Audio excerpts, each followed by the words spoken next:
आप देख रहे हैं वर्ल्ड पंजाबी टीवी। शुरुआत करेंगे आज के बुलेटिन हमारा हरियाणा की मुख्य हेडलाइंस के साथ। पूर्व सीएम भूपेंद्र सिंह हुड्डा ने चंडीगढ़ में की प्रेस वार्ता। हरियाणा मांगे हिसाब पुस्तिका की लॉन्च। पुस्तिका के माध्यम से सरकार के सामने रखे 15 सवाल।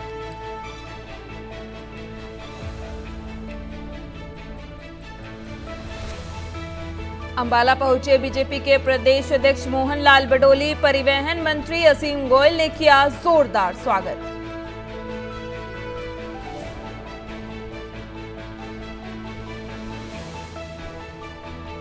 लाल डोरे के भू मालिकों को स्वामित्व पत्र वितरण एवं मुख्यमंत्री शहरी स्वामित्व योजना के पात्र परिवारों को आज रजिस्ट्री वितरित की गई। शिक्षा मंत्री सीमा त्रिखा ने कार्यक्रम में की शिरकत।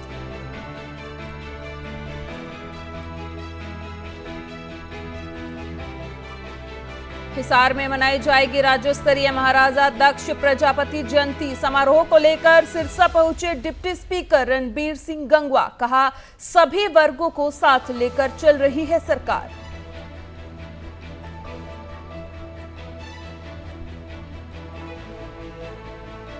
करनाल के असंध में आम आदमी पार्टी के सीनियर नेता अनुराग ढांडा ने की प्रेस वार्ता। बीजेपी पर जमकर बोला हमला।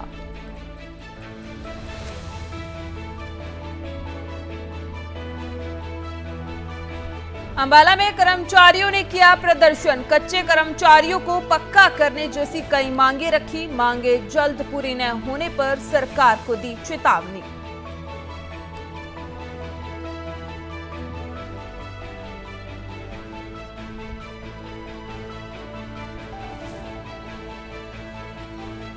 अब खबरें विस्तार से। पूर्व सीएम भूपेंद्र सिंह हुड्डा ने चंडीगढ़ में प्रेस वार्ता की है। हरियाणा मांगे हिसाब पुस्तिका लॉन्च की गई।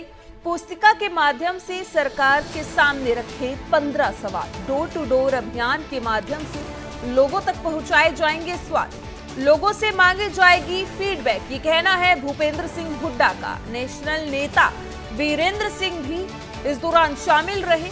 कद्दावर नेता वीरेंद्र सिंह भी मौजूद रहे। चंडीगढ़ कांग्रेस सांसद दीपेंद्र हुड्डा ने ये कहा कि कांग्रेस पार्टी ने हरियाणा मांगे हिसाब पुस्तिका के माध्यम से सरकार के सामने 15 सवाल रखे हैं। हम इन सवालों को डोर टू डोर अभियान के माध्यम से लोगों तक पहुंचाएंगे। आपको बता दें, हरियाणा मांगे हिसाब पुस्तिका की लॉन्चिंग की गई। पुस्तिका के माध्यम से सरकार के सामने 15 सवाल रखे जाएंगे जो रखे गए हैं। डोर टू डोर अभियान के माध्यम से लोगों तक ये सवाल जो है वो पहुंचाए जाएंगे। लोगों से मांगी जाएगी फीडबैक। इन सवालों की फीडबैक भी मांगी जाएगी। कद्दावर नेता वीरेंद्र सिंह भी इस दौरान मौजूद रहे। तस्वीरें हम आपके साथ साझा कर रहे हैं। पूर्व सीएम भूपेंद्र सिंह हुड्डा ने चंडीगढ़ में प्रेस वार्ता की है और हरियाणा मांगे हिसाब पुस्तिका की लॉन्चिंग की गई। पुस्तिका के माध्यम से सरकार के सामने 15 सवाल रखे हैं। मांगे हिसाब पहले भी कार्यक्रम चले, हमारे अलग अलग चले, और उसके बाद लोकसभा का चुनाव हुआ। अब विधानसभा का चुनाव आने वाला है, तो उसके लिए कार्यक्रम बना है ये हरियाणा मांगे हिसाब की। 10 साल से 5 साल पहले भारतीय जनता पार्टी की और फिर 5 साल बीजेपी और जेजेपी की सरकार ने काम किया। बहुत सारे वायदे किए, कोई वायदा पूरा नहीं किया। ये 15 बातें हैं, लेकिन इनके अलावा और भी बहुत बातें हैं जो आगे आगे आपको पब्लिक से आती रहेंगी। लेकिन इस कार्यक्रम का मकसद जो है, 3 मकसद है। एक तो इस सरकार की विफलताएं घर घर तक पहुंचाने के लिए। दूसरा, उनके विचार जानने के लिए, भाई क्या उनकी हमारी है कांग्रेस पार्टी से जो हम मैनिफेस्टो। तीसरा, जो संकल्प लिए हैं हमने, जो ऑलरेडी अनाउंस किए हैं, वो भी घर घर तक पहुंचाएं। क्योंकि ये सवाल जरूर पूछेंगे लोग कि ठीक है, इनने तो हरियाणा को पछाड़ दिया। जो प्रदेश प्रति व्यक्ति निवेश में, नौकरी देने में, कानून व्यवस्था में, खेल खिलाड़ियों में नंबर 1 था, आज बेरोजगारी में, महंगाई में, अपराध में आज दिवाला पीटने के काबिल हो गया। फाइनेंशियल पोजीशन में प्रदेश पछाड़ दिया। लेकिन कांग्रेस की सरकार बनेगी तो आप क्या करेंगे? सवाल पूछेंगे जब जो हमारे साथी जाए।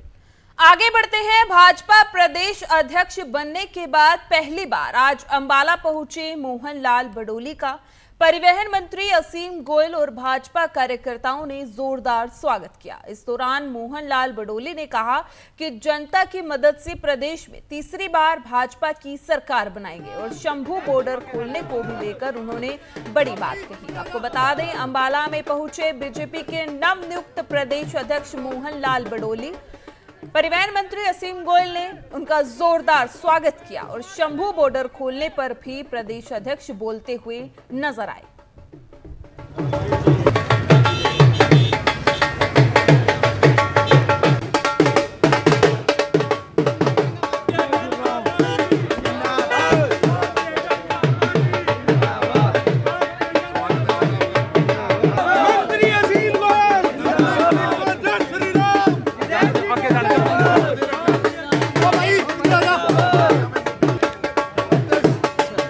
मिलने के बाद पहली बार आज मैं यहाँ आया हूँ। मैं सभी कार्यकर्ताओं का, भारतीय जनता पार्टी के, हमारे हरियाणा सरकार के मंत्री और पार्टी के वरिष्ठ नेता और यहाँ के लोकप्रिय विधायक असीम गोयल जी और तमाम हमारे पार्टी के सभी नेतागण, पूर्व में चुनाव लड़े, पूर्व में विधायक रहे, मंत्री रहे, और हमारे जिला के अध्यक्ष भाई मनदीप राणा जी और इनकी पूरी टीम आज बहुत जोरदार ढंग के साथ भव्य स्वागत हुआ है। और मैं पूरे संगठन का, पूरे जनप्रतिनिधियों का, सभी का आभार प्रकट करता हूं। और आज जिस प्रकार से जो जिम्मेवारी इस विधानसभा चुनाव से पहले मिली है, कार्यकर्ताओं की ताकत के बल पर, जनता जनार्दन का आशीर्वाद लेकर नरेंद्र मोदी जी के नेतृत्व में जो 10 साल से सरकार चली है, और हरियाणा प्रदेश में भी माननीय नायब सिंह सैनी जी के नेतृत्व में जो सरकार चल रही है, इसके जन कल्याण की, गरीब कल्याण की योजनाओं को लेके, जनता जनार्दन का आशीर्वाद लेके हरियाणा में तीसरी बार भारतीय जनता पार्टी की सरकार बने। कैथल में शहरी क्षेत्र में लाल डोरे के भू मालिकों को स्वामित्व पत्र वितरण एवं मुख्यमंत्री शहरी स्वामित्व योजना के पात्र परिवारों को आज रजिस्ट्री वितरित की गई। जिला स्तरीय कार्यक्रम में मुख्य अतिथि के रूप में शिक्षा मंत्री सीमा त्रिखा ने शिरकत की। विधायक लीलाराम भी उस दौरान मौजूद रहे। शिक्षा मंत्री ने कार्यक्रम के बाद अंत में सभी पात्रों को रजिस्ट्री वितरित की। लोकतंत्र में जनता जिसे चुन करके भेजती है, जनता उसकी मालिक होती है, और जो जनप्रतिनिधि होता है वो एक सेवादार के रूप में काम करता है। 2014 से हरियाणा में और भारत में जनता ने अपना मन बनाकर ये जिम्मेवारी भारतीय जनता पार्टी को हरियाणा में भी सौंपी और केंद्र में भी सौंपी।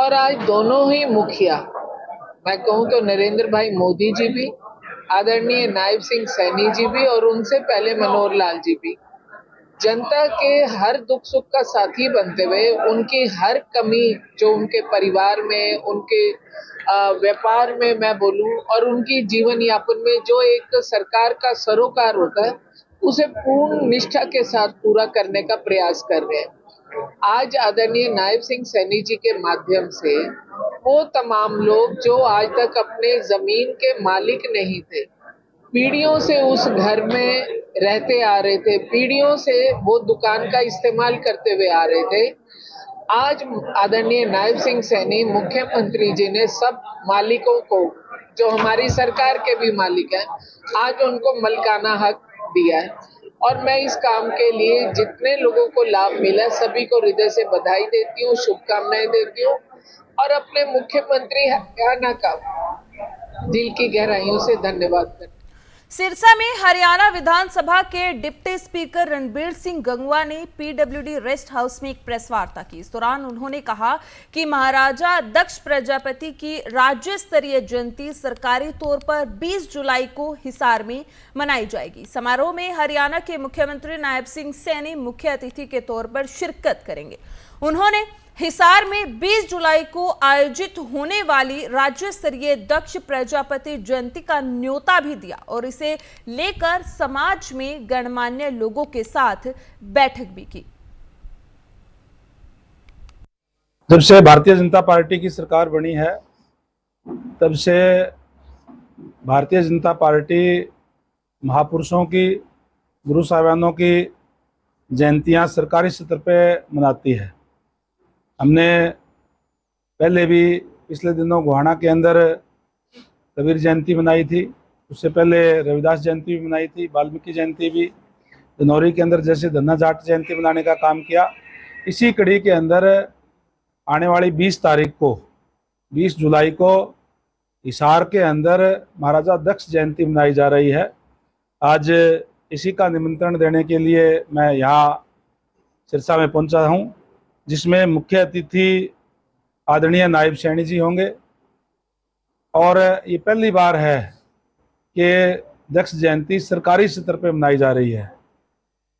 मुझे कई जिलों के अंदर जाने का मौका मिला है, लोगों के अंदर बड़ा भारी उत्साह है और मैं समझता हूं कि 20 जुलाई को बड़ी संख्या में पूरे प्रदेश भर से समाज के लोग जाकर के और वहां महाराजा दक्ष जयंती मनाने का काम करेंगे। और जिस तरीके से आदरणीय नायब सैनी जी की कार्यशैली है, हर वर्ग के लिए कार्य कर रहे हैं। करनाल के असंध में आम आदमी पार्टी के सीनियर नेता अनुराग ढांडा ने प्रेस वार्ता की और बीजेपी पर जमकर हमला बोला। अभय चौटाला पर निशाना साधते हुए उन्होंने क्या कुछ कहा है, आइए आपको सुनाते हैं। यहाँ पर इकट्ठा हुए हैं। पूरे प्रदेश के अंदर भारतीय जनता पार्टी ने मानो पूरे हरियाणा प्रदेश को गुंडों के हवाले कर दिया। पूरे हरियाणा प्रदेश में इस वक्त गुंडा राज चल रहा है। क्या ये भारतीय जनता पार्टी का स्पॉन्सर्ड गुंडा राज है?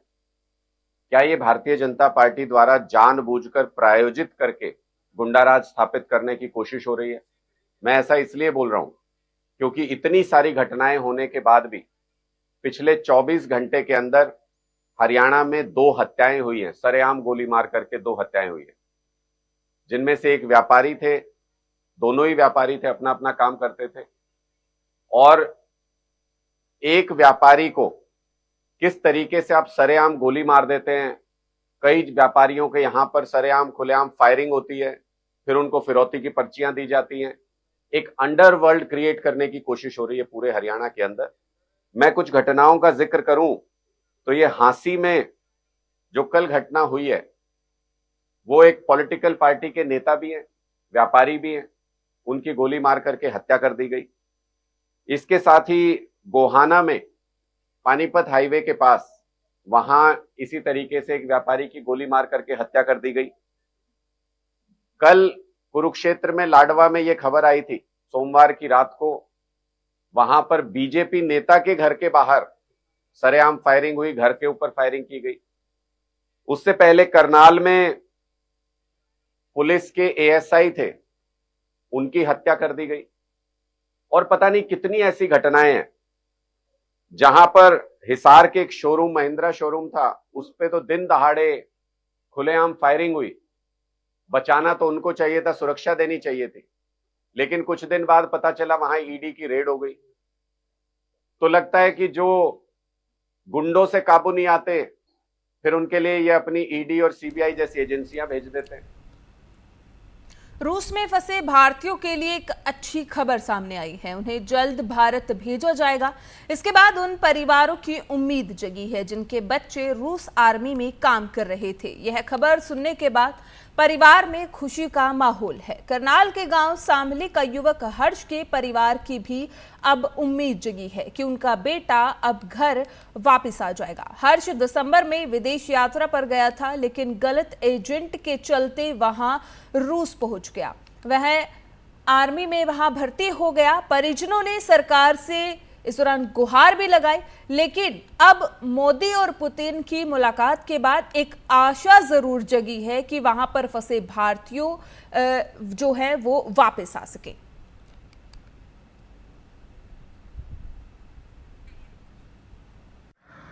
हर्ष को 7 महीने होने को आ गए हैं जी, अभी 7 महीने ही हो जाएंगे। लेकिन पहले से अब हर्ष कुछ ठीक है जी, बात हो जाती है रोज। और जैसे हमारी उम्मीद सी खोई गई थी, लेकिन अब पता चला है कि अपने देश के प्रधानमंत्री वहाँ गए थे तो थोड़ी उम्मीद जागी है जी। देखो भी हमारे बच्चे घर आ जाएंगे, जैसे पहले भी मोदी जी ने पहले बच्चे निकाले हैं वहाँ से, हमारे बच्चों को भी निकालेगा जी। लेकिन अब तक तो बड़ी टेंशन तो लगी हुई है जी, और टेंशन तो अभी भी है। जैसे वहाँ युद्ध चलते रहते हैं और सुनते हैं आज वहाँ पर इतने बच्चे मर गए हैं, या इंडिया की भी खबर आती है जी कि बच्चे बहुत से लापता हैं। टेंशन तो हर वक्त बनी रहती है जी। देखो उस दिन के खुश तो नहीं हम, लेकिन टाइम तो काटना ही पड़ता है जी। देखो जैसे गुजरता ही जा रहा है टाइम तो, लेकिन हर रोज का एक दिन कट रहा है, टेंशन बढ़ी है जी। हम सोचते हैं हमारे बच्चों को जल्दी से हम अपने बच्चों से मिलें। बातचीत तो जी युद्ध क्षेत्र में अब तो जी वो यूक्रेन वाला जो हिस्सा जीत रखा है रूस ना, उस हिस्से में है वो तो बातचीत होती है क्या? अब बातचीत हो जाती है हर रोज जी। तो क्या माहौल है, कुछ बताते हैं? बस लड़ाई चल रही है जी, अपना जो काम ले रहे उनको एज हेल्पर ले रहे अब तो जी वो, लेकिन शुरू में वो फ्रंट लाइन पे डाल दिया शुरू में तो उनको जी। तो आज प्रधानमंत्री पहुंचे हुए हैं रूस, उनकी बातचीत हुई है वहाँ की? देखो जी हमने आज खबर टीवी देखी थी उनकी, प्रधानमंत्री का जो वो था, अच्छी बात है जी। हम धन्यवाद करते हैं वहाँ की सरकार का भी, यहाँ की सरकार का जी भी, हमारे बच्चे वापस जल्द से जल्द आ जाएं। बहुत बहुत धन्यवाद हो दोनों सरकारों का। उम्मीद है ताकि वो बच्चे हमारे वापस जल्द से। आगे बढ़ते हैं। फरीदाबाद में पृथला विधानसभा का गांव खंडावली पिछले कई सालों से अपनी बदहाली पर आंसू बहा रहा है। राष्ट्रीय राजमार्ग से मात्र 200 मीटर दूर इस गांव के साथ दर्जनों गांवों को जोड़ने वाली मुख्य सड़क पर कई सालों से पानी खड़े होने की समस्या चल रही है। सड़क में कई फीट गड्ढे हो चुके हैं, जिसकी वजह से कई लोगों के हाथ पैर तक टूट चुके हैं। अब ग्रामीणों ने अपनी गुहार सरकार तक पहुंचाने का प्रयास किया है कि शायद सरकार या उनके नुमाइंदे इस समस्या का समाधान कर सके। सर देखो, ये जो नाली बनाई हुई है 1 फुट ऊंची है और रोड 1-1.5 फुट डाउन है। इनका पानी हमेशा ऐसा ही भरा रहता है। अब तो बरसात है, लेकिन उसके बावजूद भी इतना ही पानी रहता है हमेशा। छोटे छोटे बच्चे जाते हैं, गिर जाते हैं। नेता हैं आपके यहाँ से? कई बार विधायक भी हैं? विधायक साहब से कई बार कही है, गए भी हैं, लेकिन कोई सुनवाई ना है। चेयरमैन साहब से भी कई बार कही है, सरपंच से भी कह लिया, अधिकारियों से भी कह लिया, सबसे कह लिया, कोई सुनवाई ना है। ये इसलिए बुलाया गया है कि यहाँ पे बहुत टाइम से पानी भरा हुआ है। पानी न तो इसका कोई सॉल्यूशन हो रहा है, बच्चे आ रहे हैं जा रहे हैं, सभी को परेशानी हो रही है। और कंपनियों का पानी आ रहा है, इनमें नहीं इन्होंने सीवर करा रखा। अच्छा, और ये बताइए, ये बारिश के अलावा और वैसी भी समस्या रहती है कि हमेशा पानी खड़ा रहता है? ये नालियाँ जो ऊंची बनाई हैं, उनका पानी जो जाता है, नहीं तो इनसे बह के नीचे ही पानी आ जाता है। सड़क का पानी नालियों में नहीं जा रहा। ये जो सड़क है ये पंचायत के अंडर नहीं आती, पहली बात तो। ये PWD के अंडर आती है। दूसरी बात, हमने इसका एस्टिमेट बना के ऊपर भेजा हुआ है। अब वो तभी अप्रूव होगा या PWD इस पे एक्शन लेगी तभी ये काम होगा। पंचायत के थ्रू तो इसमें कुछ कर ही नहीं सकते, PWD में आती है सड़क। लेकिन सरपंच साहब, आप मौजूदा सरपंच हैं, इसके लिए जो ये गांव का पानी आता है, सरपंच की पावर आप जानते हैं? इसकी जो एक गांव की गली का पानी आता है ना, उसका एस्टिमेट बन चुका है। 2 से 4-5 दिन में काम चालू हो जाएगा दूसरी नाली बनने के लिए। फिर इस नाली पे, इस सड़क पे पानी नहीं आएगा। मेरे ख्याल 3-4 साल से है जी। और ये जिद पे कर रखा पड़ोसियों ने। ये जो खेत वाले हैं, इन्होंने मट्टी घेर रखी, आप देख रहे हैं। और सरपंच कोई कुछ कहे ही नहीं, कोई दरखास्त न लगा, एक्शन सरकारी जगह में है। अभी तो सरकारी जगह और निकलेगी इधर, अगर नपवाई जाए तो और सरकारी जगह निकलेगी। आगे बढ़ते हैं। प्रदेश के सरकारी और मान्यता प्राप्त शैक्षणिक संस्थाओं में पढ़ने वाले छात्र छात्राओं को हरियाणा सरकार ने बड़ी सौगात दी है, जिसके चलते अब ये छात्र छात्राएं अपनी स्कूल कॉलेज तक जाने के लिए 150 किलोमीटर का मुफ्त सफर कर सकेंगे। इससे पहले यह सुविधा सिर्फ छात्राओं को 60 किलोमीटर का सफर करने की छूट थी, लेकिन अब छात्राओं के साथ छात्र भी 60 किलोमीटर की बजाय 150 किलोमीटर तक का मुफ्त सफर करते हुए अपने दूर दराज के स्कूल कॉलेज में जा सकेंगे। सरकार ने बनाई है, ये काफ़ी अच्छी योजना है। इससे लड़कियों को जैसे अपनी ड्यूटी में कॉलेज जाने में काफ़ी सहायता मिलेगी 150 किलोमीटर की।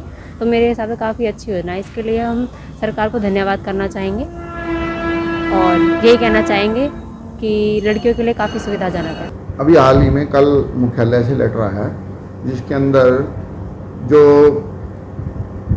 छात्र हैं, पहले तो छात्राओं को सुविधा दी, अब छात्रों को भी ये सुविधा दे दी गई है 150 किलोमीटर तक जो है उनका वो फ्री पास बनवाया जाएगा, जो भी मान्यता प्राप्त स्कूल कॉलेज इंस्टीट्यूट में पढ़ रहे हैं। तो पहले कितने फेयर में थे? पहले 10 सिंगल फेयर पे पास बनता था, ये लड़कियों के लिए फ्री था। अब सरकार ने लड़कों के लिए भी ये छूट कर दी। तो कितने पास बने होंगे फरीदाबाद के लिए बात कर रहे थे? हमारे यहाँ पर लगभग कोई 5000 पास बने हुए थे। तो लगातार स्टूडेंट जाते हैं? हाँ, स्टूडेंट जो हैं जिन्होंने पास बनवाया हुआ वो तमाम गाड़ियों के अंदर यहाँ से, जैसे गुड़गांव डिपो की गाड़ी हैं, पलवल है, फरीदाबाद है, इन सभी गाड़ियों के अंदर ये बच्चे जो है सफ़र करते हैं, ये फ़ायदा उठाते हैं। करनाल में नशा तस्करी बढ़ती हुई नजर आ रही है, लेकिन वहीं पुलिस की भी कोशिश है कि नशा तस्करों पर लगाम लगाई जाए। ऐसे में करनाल के शास्त्री नगर में पुलिस ने छापेमारी की और नशा तस्कर को गिरफ्तार किया। इतना ही नहीं, पुलिस ने नशा तस्कर के पास से 10.5 किलो गांजा पत्ती भी बरामद की। वहीं इस नशा तस्कर से पूछताछ की जाएगी। बहरहाल ये देखना होगा कि पुलिस पूछताछ में क्या कुछ सामने निकल कर आता है। जो हमें सूचना प्राप्त हुई कि एक नौजवान लड़का काफी मात्रा में गांजा पत्ती जो इस मुखबरी पर इस सूचना पर मौके पर जो कुछ समय बाद पहुंचने पर हम जहाँ आपके मौके पर खड़े हुए तो उसी समय लड़का एक बैग लिए हुए गली से निकल, तो उसको मुखबर द्वारा बताया के अनुसार हम इसको पकड़ कर काबू, इसे नाम पता पूछा और इस बैग में क्या है इसके बारे में पता किया। उन्होंने बताया कि तो काफी पहले से काम करता है, जिसके खिलाफ पहले भी एक मुकदमा दर्ज है। तो कहाँ से लेके आता था नशे की? देखो अभी तो इन्होंने बताया है कि ये किसी महिला से लेके आता, अभी इन्वेस्टिगेशन जारी है। जो हमें पता लगेगा अभी तफ्तीश में हम पीछे तक जाएंगे। तो कितनी मात्रा में पकड़ा है? अभी ये 10 किलो 50 ग्राम। अलावलपुर रोड पर किठवाड़ी नहर में सवारी से भरी ऑटो कार गिरी। मौके पर प्रशासन सहित भारी संख्या में स्थानीय निवासी जुटे। गोरक्षा दल द्वारा पीड़ितों को बचाने का लगातार प्रयास किया गया। करीब 1 घंटे तक गोताखोरों की मदद न मिलने से ग्रामीणों में भी रोष है। करीब 15 से 20 मिनट बाद पूरी तरह से कार नहर में डूबी। समय पर मदद मिलने पर डूबी हुई कार का बचाव किया जा सकता था। आपको बता दें कि किठवाड़ी नहर में सवारी से भरी ऑल्टो कार नहर में गिर गई। मौके पर प्रशासन सहित भारी संख्या में स्थानीय निवासी भी जुटे। करीब 15 से 20 मिनट के बाद पूरी तरह से कार नहर में डूब गई। गोरक्षा दल द्वारा पीड़ितों को बचाने का लगातार प्रयास किया जा रहा। आपको बता दें, ये तस्वीरें आप देख पा रहे हैं जहां एक नहर में सवारियों से भरी एक ऑल्टो कार नहर में जा गिरी और 15 से 20 मिनट के बाद पूरी तरह से कार नहर में समा गई। समय से गोताखोर न पहुंचने पर भी, उनकी मदद न मिलने पर भी ग्रामीणों में काफी रोष है। और ये आप देख पा रहे हैं तस्वीरें।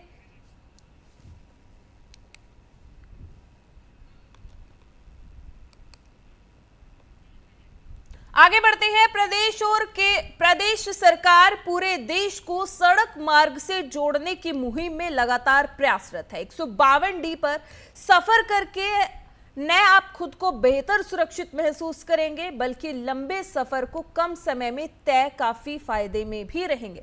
इस पर सफर करने के लिए कार और जीप जैसे वाहनों को लगभग 360 रुपए, व्यावसायिक वाहनों, बस, ट्रक को इनसे कुछ ज्यादा टोल टैक्स देना पड़ता है। हालांकि हाईवे पर दूरी तय करने के हिसाब से वाहन चालकों को टोल देना पड़ता है, यानी हर टोल प्लाजा के अलग अलग टोल टैक्स के हिसाब से आप जितना सफर बीच में तय करेंगे उस हिसाब से आपको टोल टैक्स देना पड़ेगा। जैसे हाईवे पर चढ़ते समय वाहन की एंट्री हुई और एग्जिट पर आपको टोल देना पड़ेगा। आपको बता दें 152D हाईवे पर सफर करना अब आसान हो गया है। चंडीगढ़ से जयपुर जाने वालों के लिए एक बेहतर विकल्प है। 224 किलोमीटर का है अपना, और इसमें ऐसा कोई नहीं है, भ्रांति वाला तो लोग फैला रहे हैं, बाकी ऐसा कुछ नहीं है इसमें। ठीक है सर, इतना साफ सुथरा रोड बना है, पूरे हरियाणा को चीरता हुआ, बहुत अच्छा रोड है। और मैं आपको बात करूं तो रेट की कोई ज़्यादा नहीं है इसका, सिर्फ 360 रुपये कार का है। जो कार सवार नारनौल तक का 360 रुपये है सर। बाकी इतना आरामदायक है, बहुत अच्छा। इस पे मैं बोलूँ तो मोटरसाइकिल, ट्रैक्टर, टेम्पू, 3 व्हीलर ये कोई भी अलाउ नहीं है सर।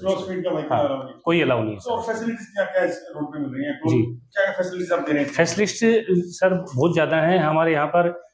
शायद 20-30 किलोमीटर के बीच में रेस्ट एरिया है। रेस्ट एरिया में खाने का, पीने का, होटल है, टॉयलेट, वॉशरूम, बाथरूम सब मिलेगा, सारी सुविधाएं हैं। डीजल पंप है।